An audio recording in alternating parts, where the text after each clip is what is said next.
In the midst of an intensifying crackdown on anti-government protesters in the tiny Gulf island Kingdom of Bahrain, President Obama met Tuesday with the visiting Crown Prince. Salman bin al-Khalifa's visit to the White House was not announced beforehand. Yesterday, Secretary of State Hillary Clinton also met her Bahraini counterpart, Foreign Minister Sheikh Khalid bin Ahmed al-Khalifa. Bahrain is a partner, and a very important one to the United States. And we are supportive of a national dialogue and the kinds of important work that the Crown Prince has been doing in his nation, and we look forward to it continuing. Secretary of State Clinton on the visit of the Crown Prince of Bahrain to the U.S. Yesterday's meetings come less than a week after the Bahraini government lifted 3 months of martial law, then launched assaults on protesters in 20 villages.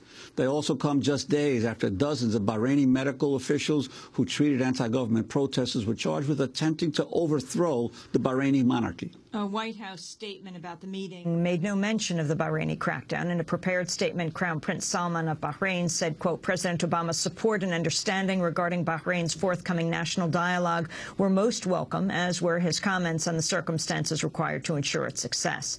Bahrain's a key U.S. government ally, home to the U.S. Navy's Fifth Fleet. We're going to go right now to Bahrain, to the capital, Manama, to talk with Nabeel Rajab, president of Bahrain's Center for Human Rights. Welcome to Democracy Now! Very little attention paid to the Crown Prince of Bahrain's visit to the White House, with them not putting out a statement beforehand that he was coming, Nabeel. Can you talk about the situation right now in Bahrain?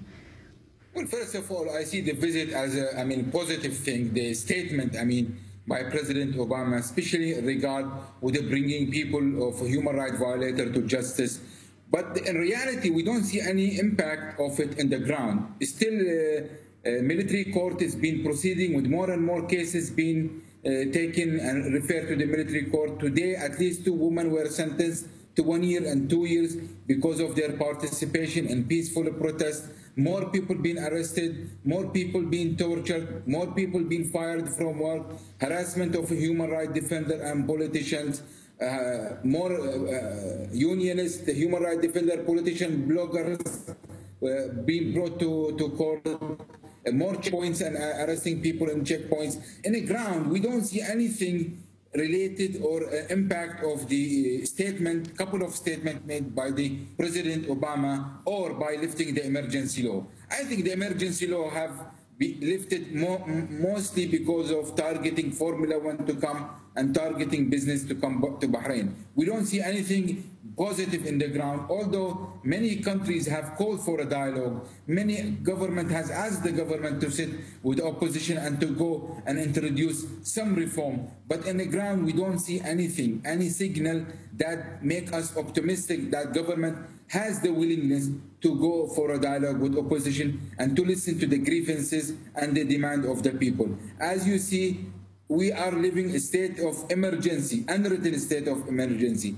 Troops, Saudi troops, Jordanian troops, Bahraini troops are arresting people and humiliating each and everybody. As you know, doctors being referred to military trial, most of them, or if it is not all, being systematically tortured, sexually harassed, electrocuted, hanged and beaten. And this applies on most of the people who've been arrested. We hope we see improvement. We hope to see an impact of the President Obama's speech. But as of now, we didn't see anything like that. Well, Nabeel, the Crown Prince talked about a dialogue that is supposed to start next month with other groups, with dissident groups in the country. Has there been any indication that preparations for such a dialogue? This is what I'm trying to say. For any dialogue, you have to prepare the environment. Preparing by environment, you have to release all the political prisoners, as most of the people you're going to have a dialogue with, they are behind bars in jail now, are getting tortured and systematically being arrested. We see as repressive as before all peaceful protests, even religious marches being targeted and attacked in the past days. things, and when it comes to repression, it is getting more and more. So we don't see any kind of environment. Government should prepare that environment for the dialogue, but we don't see that. We see that going more extreme, more repressive, more bloody. As you know, last week we have lost 2 people. After lifting the emergency law, we lost 2 people because of the government repression. More than 30 people. In terms of percentage, many people died here, more than any other countries. More prisoners we have. As you know, 2 political prisoners for every 1,000 citizens, and that's the most in the whole region. So dialogue need an environment. Release them, build all the mosques and worshipping places that they have demolished.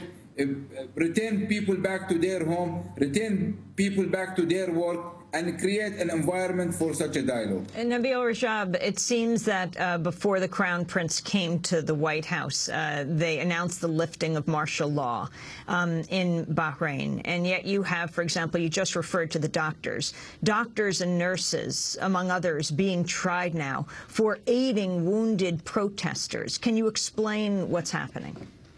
I think the doctors have done a great job in the past month, and by updating all the news agencies and TV stations and human rights organizations what's happening in the ground, as government of Bahrain blocked all the news of going out. So doctors were the only source of information to all human rights groups, and they were treating all the wounded and patients who've been attacked by the special forces, security forces, and intelligence. And for doing so, today they are punished. They are punished by being referred to military trial, by torturing them systematically. So today they are paying the price for the humanitarian job they have done in the past. And Nabeel, you yourself have been targeted as well. Could you talk about some of the stuff that's happened to you in recent days?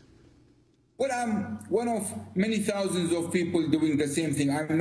People have lost their life, which is much more than me. All the human rights defenders face the same thing. My house 3 times were targeted with tear gas early morning and 1 afternoon. I was arrested a couple of times and beaten up and then released. And TV program, radio program, newspaper program targeting my personality or me as a person, that I'm a bad guy, terrorist.